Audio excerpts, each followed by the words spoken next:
I'm going to show you how to connect GPT-5 to your AI agents in N8N and go over how it compares to other large language models. There's a few different ways to connect GPT-5 to your AI agents in N8N. You can go through message a model. You can also just connect a large language model to your AI agents here, either through OpenAI or OpenRouter. And I'm going to show you how to connect all of those right after we just go through some quick news and information about GPT-5, which I'm just going to go through live and we're going to see what it's all about. GPT-5 tops most benchmarks while being half of the price and triple the speed of Grok 4 and Sonnet 4. So if you look at speed here, Gemini 2.5 flash, output tokens per second, higher is better. So 2.5 flash is all the way at the top here. And then we got GPT-5 just in the third place here. And then where's Grok 4 from here? So Grok 4 is all the way down here in comparison to speed. So it is far off. And if we compare that with the price, USD per 1 million tokens, lower is better. We've got Grok at a 6. So it's extremely expensive. And where's GPT-5 here? GPT-5 is at a 3.4.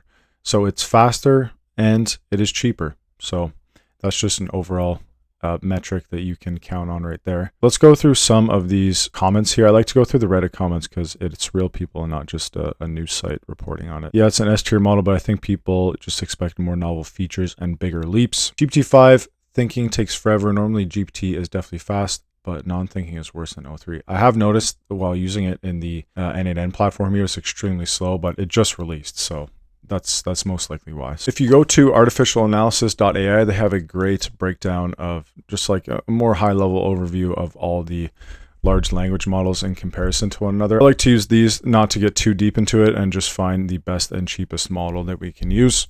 So if we look at some of the highlights here, we've got intelligence index higher is better. So GPT-5 on the intelligence index is all the way at the top here. It's beating Grok 4 currently, and then with the speed, output tokens per second, higher is better. And so if we find GPT-5 here, GPT-5 high and medium, 154 and 176, and in comparison to Grok 4 with the 69, it's just a lot slower. So it's a better model and it's a lot quicker. And then if you look at the pricing comparison, like Grok 4 is way up there in comparison to GPT-5. So intelligence, speed, and price. If you just look at those factors, GPT-5 beats Grok.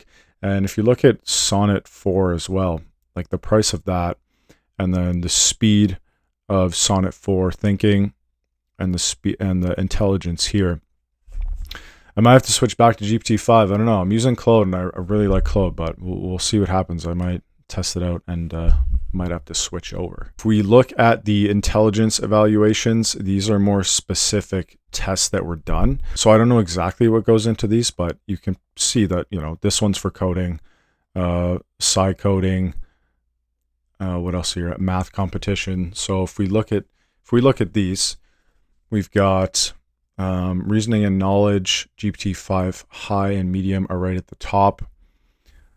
Scientific reasoning, so I guess Grok 4 wins here with an 88%. Humanities last exam, which I think is just like all of these tests combined, or it's the benchmark for testing AI. And so we got humanities last exam, reasoning and knowledge, GPT-5 high, Grok 4 is right under it, and then GPT-5 medium is right there with 23.5%. We've got coding. So it seems like Grok 4 is still a bit better in coding, but not far off. Where's GPT-5 here?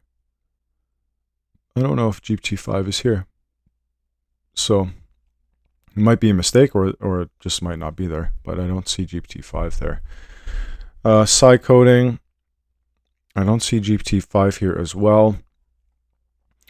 Instruction following, we got GPT-5 up there with 73%, and then the math GPT-5 high is at a 94%. So maybe the coding is still a bit off for GPT-5. Hard to say. I'm assuming it wouldn't be that far off from the top models. Here is the cost to run artificial analysis, and we've got Grok 4 all the way at $1,658. So cost USD to run all evaluations in the artificial analysis intelligence index. We got Grok at the top, and then GPT medium is probably what most people use. So There's quite a large difference between Grok 4 and GPT-5 here. Also, check this out. Boom. I figured out how to do this. I'm not going to bore you guys with all this info. You got to test it out for yourself, do your own research, and pick the best model for you. I've got 3 different examples here, 2 different AI agents, so fairly similar, and then one that is just we message a model, OpenAI's message a model. And so how to connect to message a model, you would come over on the tab section here and go message. Actually, we'll go OpenAI. And then from OpenAI, you'll type in message a model. And this is similar to just having a conversation with your like a ChatGPT app or something like that. So if you just pull that up, we can start from scratch here. We'll delete this one. We'll start from scratch on every single one. We'll connect this when chat message is received. And this is us trying to type to our AI model. So hello, and nothing works. And the reason for that is we need to select a model. But first, if you're just starting out, I'm going to delete this here. I'm going to create a new credential. This is what you guys will have to do.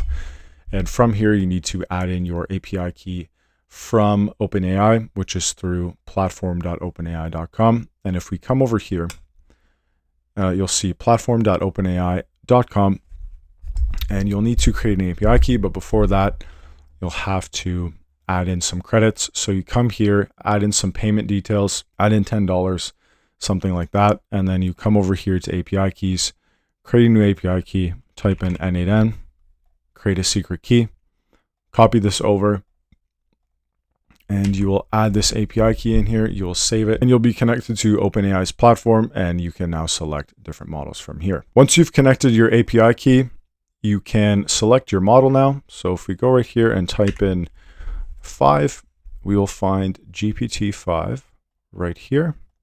And if we execute this by just saying hello, so we got the output here. So the content, how can I help you today? And then if we pull in our chat input into our prompt, we can speak to it as well. Hey, how are you? And this is how you would connect to the OpenAI's messaging model. Hey, I'm doing well. Thanks for asking. How are you? What can I help you with today? So now if we want to connect to our AI agent here, we go through this by connecting to our brain here. So if we delete this, we select chat model, type in OpenAI chat model, and we're going to do the same thing here. So if you're already connected to the messaging model, you should be okay with using the same API key. So take your API key from platform.openai, enter it in here, and now you'll have access to all of OpenAI's models. And we're going to do the same thing here. We're going to type in 5. We're going to look for GPT-5. And let's actually go with GPT. What are the different models that we've got here? We've got GPT-5, GPT-5 Mini, and Nano. So Nano is the smallest one. And I'm assuming, yeah, GPT-5 Mini, a faster, more cost-efficient version of GPT-5. So this is kind of the mid-range. And you can see if you come here to OpenAI's website under models, and then, yeah, if you go to models, you'll find the latest GPT-5. You can see the reasoning and the speed as well as the price. And so if you just scroll through these different models here, you can decide what model you want to work for you. GPT-5 is higher reasoning, less fast than GPT-5 Mini. And then obviously the smaller Nano is very fast, but has less reasoning, but also the cheapest option. So let's go for the mid-range. We'll go GPT-5 Mini for our AI agent here. GPT-5 Mini, and that should be good for most of your tasks. Like for example, this task will just be to send myself an email. Super simple. You don't need the craziest LLM for that. Something simple, and same goes for this next AI agent that we'll be working on. So I'll bring my AI agent over here. We've connected GPT-5 Mini to our chat model for our AI agent. And now we're going to bring over this chat trigger. I'm just going to say, hi. Here we go. Hello, how can I help you today? So we've successfully connected GPT-5 Mini, and now we're using it with our AI agent. So if we wanted to maybe send us an email, so we've got the calendar and Gmail tool. So I will say, do What tools do you have access to? I just want to make sure my Google Cloud platform is connected to my Google tools here. So it's doing the work right now. It's been running. I can use two built-in action tools, send a message, create an event. So let's just double check. I'm going to try and send myself an email. Send an email for me to, we forgot the subject, so we'll add the subject, using GPT-5 Mini. It's using the chat model now. I can do that. Here's what I'll send. Send it now. Or would you like me? Yeah, just send it, man. Just send it. Oh, it is. We've still got it connected. Perfect. Sent. I'm going to come over to my Gmail.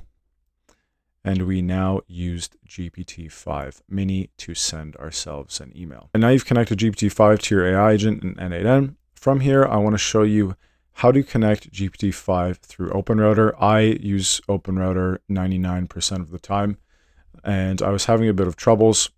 For example, if I type in GPT-5 Mini here, and what OpenRouter is it's just a platform that allows you to use a bunch of different models. So I can use Claude, I can use OpenAI's GPT-5, I can use, what else could I use? DeepSeek, Perplexity, and I was having troubles using GPT-5. So for example, if I move over my chat trigger to my new AI agent, let's see if I can access GPT-5 through OpenRouter.